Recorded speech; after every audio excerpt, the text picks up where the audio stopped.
Hey everyone, and welcome back. Today we are going to be doing a few things on the front end of the 31. So I've got some, I'm actually in the process of getting the angle kit installed, which you can see, a little silver shiny. I actually got that with the S13 knuckles when I first got them, but never got the extended tie rods. I also didn't want to go putting the angle kit on it too early when I wasn't used to the car, when I was only just learning to drift. I didn't want to kind of go full nuts and just lose my shit.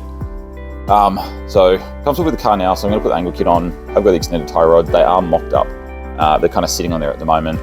Just want to kind of test fit them. I had the choice between a couple of different sizes. I went with a slightly larger size.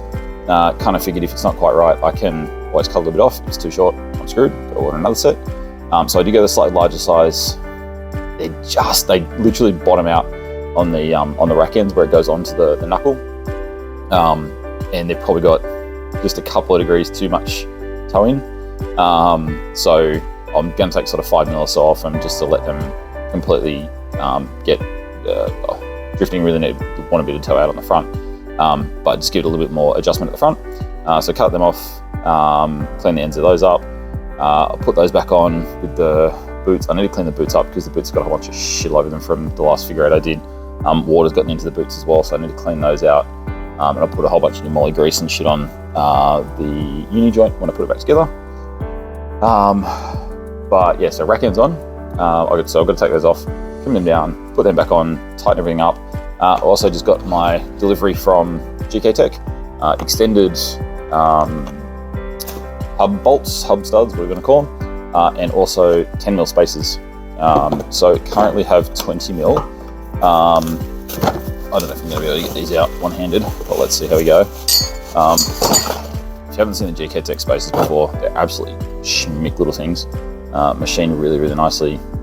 Nice little labelling on the side. Really, really nice. These are for the 4 or 5 stud, 114.3 Nissan stud pattern. Currently have, what's in this round, 20 mils on there. They're a little bit on the dirty side from way too many wet pants. So 20 mils around at the moment. Does have way too much space between here and the wheel. Way over space, they're massive. Absolute overkill. But what it does mean, because the offset, you can see the angle kit pushes the knuckle, or pushes the bottom of the knuckle way further out here. It also drops it down as well. Because it pushes the bottom of the wheel out, it gives me way too much camber. Because I don't have adjustable tops on it, it's kind of stuck to there. I can get the top of the knuckle, or the top of the knuckle where it attaches the coil over, the hole in the top. I'm going to show you around, that's too hard. 2 bolts will join the knuckle to the coil over. This top one is actually elongated. You can kind of see, you might be able to see where sort of the slit pattern, the rusty pattern here, where the wash is kind of pushed out. Because this top one's got movement in it, I can actually pull it in or out camber. So if I push that one, if I push it in, obviously it's going to get negative camber. If I pull it out, it's going to get positive camber. Because that, I've had it pushed in the whole time, and it gives me about 3 degrees camber, which is what we're after.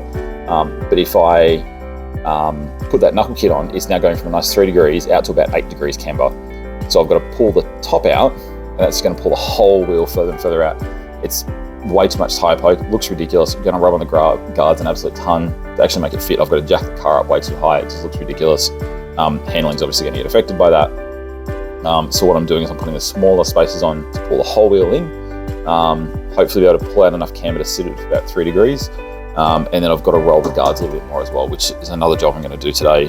I've got a lot of shit I've got to do today. Going to try and roll the guards today as well.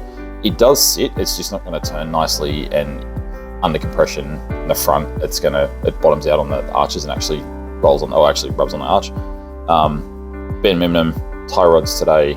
The spacer kit do have to, because to fit these spacers, I actually had the bolt-on spacers, the 20 mils, a little bit stronger. I've had to cut the existing studs down to fit that in.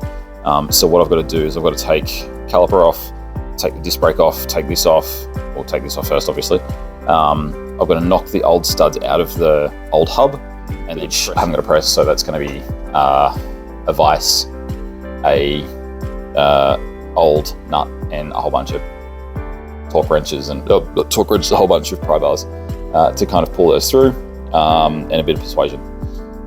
So new extended studs, which is what these little buggers are.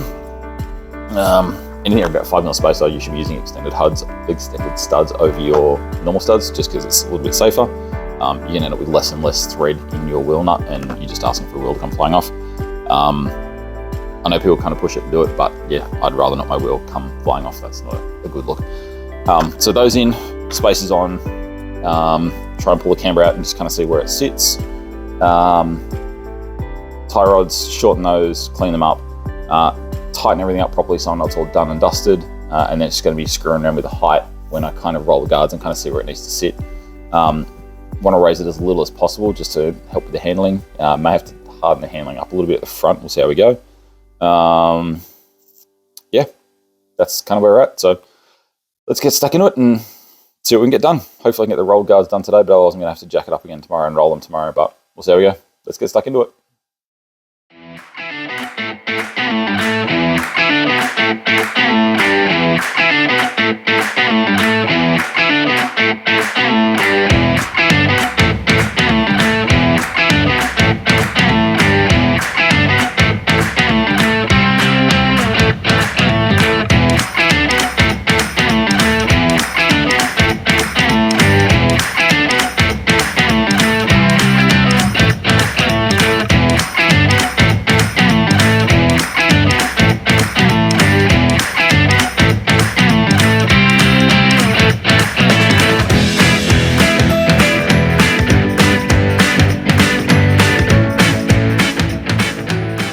So I actually decided to split this video into 2 different parts. I know a lot of my content lately has been getting kind of long and a lot of just talking head videos. I've been kind of hauling ass to try and get these things done, so I haven't been recording as much kind of hands-on working kind of parts of the process. A lot of me just kind of talking through what I've been doing. So kind of cut this into 2. Next video we'll be rolling the guards and getting those all set. But yeah, the angle kit's all on, it's all ready to go. Do have to work on the fitment a little bit more. You will see in the next video, guards are rolled, not perfect, but I think they're going to be enough to do what I need, and at least give me the clearance I need. Yeah, so don't forget, like, subscribe, comment below. Lots of new merch coming out as well. Love the support, love to see some unicorn drifting merch kind of floating around at the track as well. I will be doing a video soon on some new merch that I'm releasing. I've got a new partnership with DTF Merch. One of the local guys, Ian, supports the drifting community a lot. He's going to be giving back a lot through his merch suppliers and everything he can do to get everyone's custom gear out there. There's a lot of exciting things coming in that aspect as well. So we'll be doing a video on that lately, or video on that soon. So keep your eyes out. Until next time, guys, have an amazing one. I'll see you out on the track.